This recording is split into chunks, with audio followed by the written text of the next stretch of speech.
And then what does the Bible say? That even after 1,000 years, bad guys gather with Satan as he emerges from the pit, as many as the sands of the sea in the war of Gog and Magog, which is probably around Syria.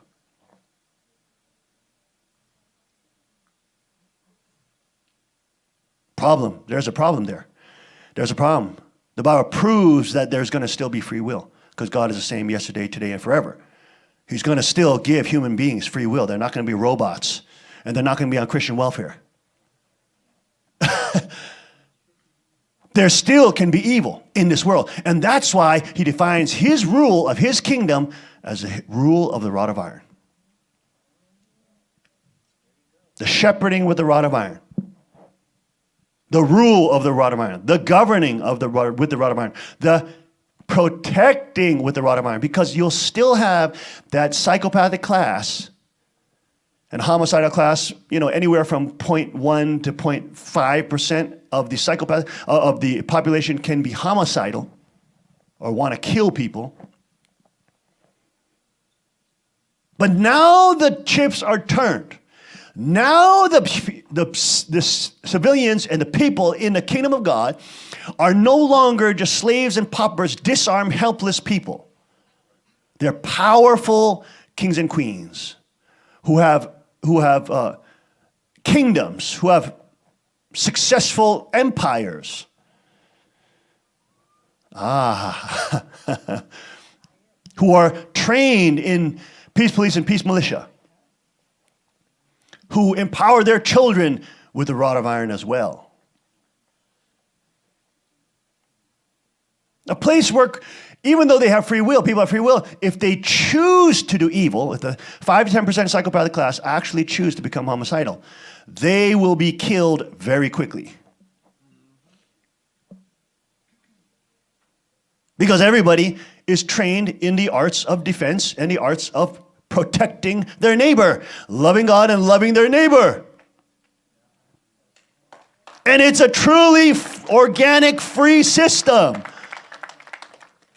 A truly organically free system, just as Jesus describes it with the soil and how the seeds grow.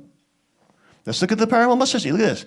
Small mustard seed, small gift from God, called free will and responsibility, small seed. Small seed, freedom, responsibility. Boom, he throws it into the soil.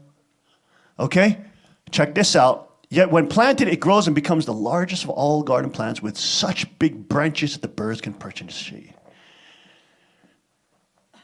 So when Christ gives that small seed, freedom, responsibility, boom, he puts that in the soil. It goes, and remember, all the trees don't grow the same. We just saw it a couple of verses before. Some go to 20, some go to 60, some go to 100.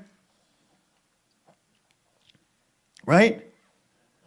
But look, he puts the seed down. He doesn't intervene with it. There's natural processes, natural pressures, natural organic systems that then operate, and then that seed starts blooming. What does that mustard seed becomes? It grows. Look at that. It becomes the largest of garden plants.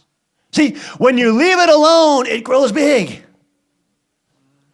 When the central planners and the central governments and all the archangelic forces that want to always intervene and screw up people's businesses and screw up their lives and steal from them and tax them to death, all that intervening, manipulate currency and, manipulate inflation and all this quantitatively ease the market, it destroys the freedom and the organic system that God made.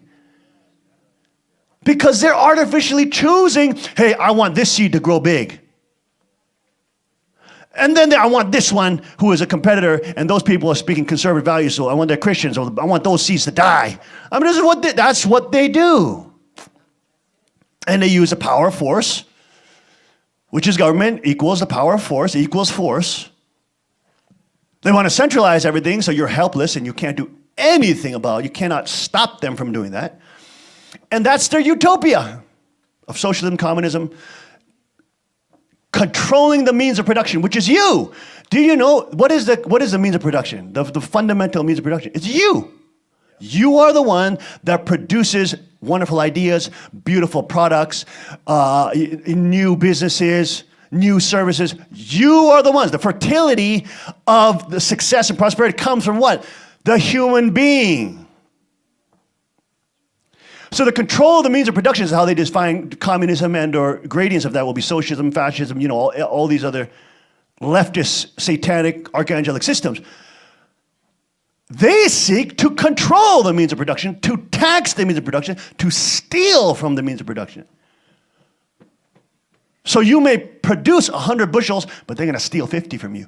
And they're not only stealing 50 bushels of your crop, they're stealing 50% of your life energy. They're stealing every percentage point, every tax they put on you that increases your tax. They're stealing 1% more of your life.